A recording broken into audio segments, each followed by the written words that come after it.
तो कल के मैच की हमने जो समरी है वो देखी कि कौन से खिलाड़ी ने किस तरह से परफॉर्म किया। पैनल की जानिब आना चाहूंगी जाहिद साहब। सबसे पहले आपसे मैं जानना चाहूंगी कि कल चेन्नई में भारत और ऑस्ट्रेलिया का मुकाबला कैसा रहा, मैच में किस टीम की क्या खूबियां और क्या खामियां देखी हैं? देखिए, कल का जो मैच था ज़ाहिर है भारत का पहला मैच था, ऑस्ट्रेलिया का भी। अगर इस नुक्ता नज़र से देखा जाए कि क्रिकेट मैच था तो बहुत दिलचस्प था, कहना चाहिए इंटरेस्ट था, क्योंकि हर ओवर में बल्कि हर गेंद पे उन पे नज़रें जाती थी क्या इस पे विकेट गिरेगी, क्या इस पे स्कोर होगा या नहीं होगा। एक दिलचस्प मैच था, लो स्कोरिंग मैच था जैसा आपने कहा, क्योंकि ऑस्ट्रेलिया ने टॉस जीता। अभी सोशल मीडिया पे मैं देख रहा था कि बाद लोग तनकीद भी कर रहे हैं कि शायद उन्होंने टॉस जीतकर गलत फैसला किया, लेकिन जब पैट कमिंस ने टॉस जीता तो उनके चेहरे की खुशी बता रही थी कि वो भी यही चाहते थे टॉस जीतें और पहले बैटिंग करें। क्योंकि आईपीएल के अगर मैचेस देखे जाएँ तो उनमें भी जहाँ पे बहुत से मैचेस खेले गए हैं, आईपीएल की टीमें टॉस जीतती थी, बड़ा स्कोर लगाना चाहती थी, पहले बैटिंग करती थी, लेकिन बाद में जब उनकी विकेटें जल्दी गिरना शुरू हो गई और 74 पे गालबन दूसरी विकेट गिरी है, इसके बाद ऑस्ट्रेलिया ने कोई गैर ज़रूरी प्रेशर में दिखाई दी। टीम बहुत स्लो खेले, इंग्लैंड की तरह उन्होंने अपना रन रेट बरकरार नहीं रखा और फिर टीम पर प्रेशर बढ़ता गया। जैसे आपने खुद कहा है कि स्टीव स्मिथ हाईएस्ट स्कोरर रहे, फिर पूरी टीम जो है 200 रन का टारगेट देकर आउट हो गई। बड़ी नबीतुली बॉलिंग की इंडिया के तमाम बॉलर्स ने, फास्ट बॉलर्स ने भी, और ख़ास तौर पर जो मिडल में उनके बॉलर्स आते हैं, क्योंकि यहाँ पे जब हम बात करते हैं तो फिर पाकिस्तानी टीम की भी बात करते हैं कि मिडल में थोड़ा सा पाकिस्तानी टीम कमी महसूस करती है, स्पिनर्स फॉर्म में नहीं है। उन्होंने जब फास्ट बॉलर्स के बाद स्पिनर्स लगाए, तीनों जो उनके फुल टाइम स्पिनर हैं, कुलदीप यादव, ऐशवन और जडेजा, उन्होंने बहुत ही अच्छी बॉलिंग की और फिर संभलनी से की ऑस्ट्रेलिया की टीम और कम स्कोर पर आउट हो गई। फिर जवाब में इंडिया की टीम आई है तो इब्तदाई पहली ही गेंद बहुत ही अच्छी पड़ी हेजलवुड की, जिस पे रोहित शर्मा आउट हुए हैं। अगली दोनों गेंदों पे यूँ लगता है जैसे कि गेंदें बाहर जा रही थी और वो विकेटें गंवाई उन्होंने शहरियार ने। और इसके बाद जो है 3 विकेटें गिरने के बाद जो कैच ड्रॉप हुआ, ख़ास तौर पर वही टर्निंग पॉइंट कहा जा सकता है, क्योंकि विराट कोहली जैसा बैट्समैन उसको एक नई लाइफलाइन मिल जाए। और साथ तारीफ़ करनी पड़ेगी राहुल की, जो फिटनेस मसाइल से उलझते हुए फिर टीम में शामिल हुए और तकरीबन 90 ओवर्स तक कल वो ग्राउंड में रहे हैं। पहले 50 ओवर्स उन्होंने विकेट कीपिंग की, फिर बहुत ही अच्छी उन्होंने बैटिंग की। तो बहरहाल फिर कोहली और राहुल जब वो मैच बचा कर ले गए और अपनी टीम को पहली फतह दिला दी उन्होंने। बिल्कुल, अगर वो कोहली का कैच ड्रॉप ना होता तो इस वक्त इंडिया के उस वक्त 20 पे 4 आउट होते। सलीम साहब, आपकी जानिब आना चाहूंगी कि आप समझते हैं कि ऑस्ट्रेलिया और भारत के मैच में ऑस्ट्रेलियाई कप्तान से भी गलतियां हुई हैं?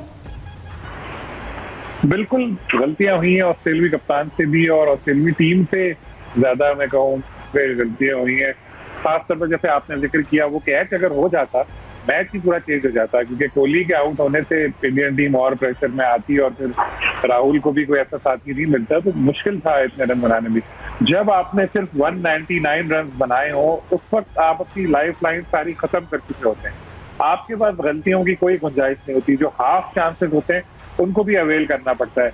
और ऑस्ट्रेलिया जैसी टीम से तवक्को नहीं थी इस तरह से, लेकिन जैसे उन्होंने पहले बैटिंग में परफॉर्म किया, उसने कम रन बनाया, उसके बाद जो कैच ड्रॉप किया और फिर उसके बाद फिर जीतने की कोई तवक्को ही नहीं थी उनसे। लेकिन पहला मैच था, कम बैक करेगी ऑस्ट्रेलिया की टीम भी, और इंडिया की टीम के लिए भी बहुत ज्यादा ये लम्हा फिक्रिया आपने देखा होगा रहा कि जिस तरह उनकी 3 विकेटें गिर गई शुरू में ही और 3 प्लेयर 0 में टॉप ऑर्डर के आपके आउट हो गए। तो इसका मतलब है कि इंडिया की टीम भी कोई ऐसी बहुत ज्यादा खतरनाक नहीं, नाकाबिल तस्वीर नहीं है। तो यकीनी तौर पे मैं सोच सकता हूँ कि पाकिस्तानी कोचेस, कैप्टन और शाहीन आफरीदी वगैरह ये सब चीजें नोट कर रहे होंगे कि टॉप ऑर्डर को इंडिया के किस तरह से घेरा जा सकता है। तो हम लोगों ने भी इससे कुछ पॉजिटिव पॉइंट्स लिए होंगे इस मैच पे। सही। अब्बास रज़ा साहब, आपकी जानिब आना चाहूंगी, क्या ये कहा जा सकता है कि जो ऑस्ट्रेलिया ने विराट कोहली का कैच ड्रॉप किया वो इनकी शिकस्त की वजह बना? जी बिल्कुल, कैचेस विन मैचेस वो एक वजह तो ज़रूर है, लेकिन ये टेलर मेड कंडीशंस थी भारतीय टीम के लिए। उन्होंने कंडीशंस को देखते हुए अपने प्लान के मुताबिक 3 स्पिनर्स खिलाए और तीनों स्पिनर्स में मिडल में जिस तरह से परफॉर्म किया तो उसने ऑस्ट्रेलियाई बैटिंग लाइन की कमर जो है वो मज़ीद तोड़ी।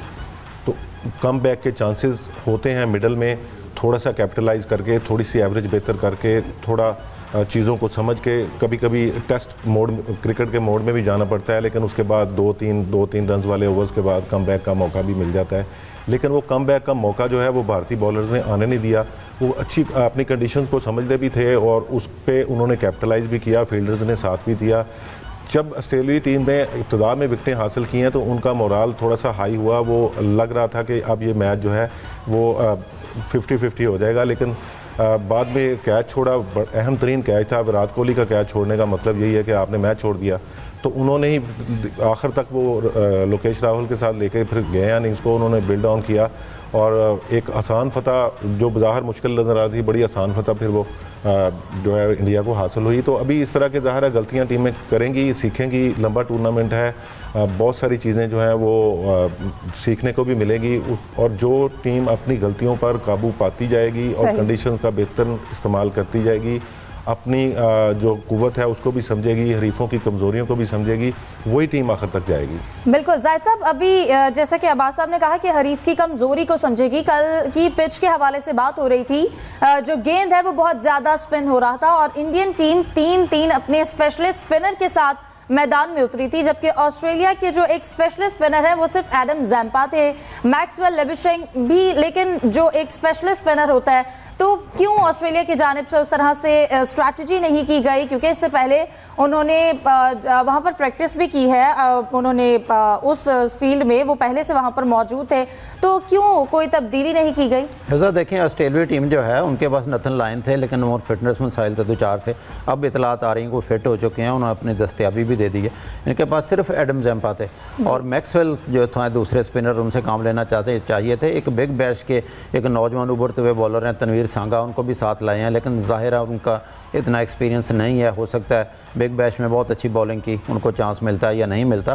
कंपैरेटिवली जब भारत का, जैसे कि अब्बास रज़ा साहब अभी जिक्र कर रहे थे, कुलदीप यादव, ऐश्वन और जडेजा, उन्होंने बहुत ही नब्बी तुली बॉलिंग की है। बल्कि मैं तो ये कहूँगा कि उनके फास्ट बॉलर्स ने भी बड़ी अच्छी बॉलिंग की, सिराज ने और बुमराह ने स्टार्ट बहुत अच्छा दिया। दरमियान में देखें कि इस कदर प्रेशर में आ गई ऑस्ट्रेलिया की टीम कि 73 बॉल्स के बाद एक चौका लगा था।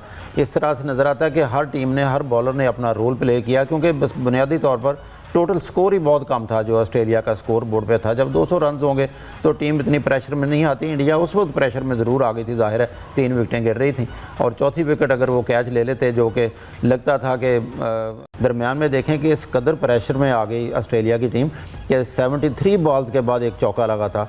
इस तरह से नज़र आता है कि हर टीम ने, हर बॉलर ने अपना रोल प्ले किया, क्योंकि बस बुनियादी तौर पर टोटल स्कोर ही बहुत कम था जो ऑस्ट्रेलिया का स्कोर बोर्ड पे था। जब 200 रन होंगे तो टीम इतनी प्रेशर में नहीं आती। इंडिया उस वक्त प्रेशर में ज़रूर आ गई थी, जाहिर है 3 विकेटें गिर रही थी और चौथी विकेट अगर वो कैच ले लेते, जो कि लगता था कि थोड़ा मिचेल मार्श जो है वो कंफ्यूज हुए, शायद उनका लगता था कि मैं उनके साथ टकरा ना जाऊं या गेंद पे उनकी नज़रें नहीं थी, एक आसान कैच जो ड्रॉप किया तो उसका बड़ा नुकसान हुआ ऑस्ट्रेलिया की टीम।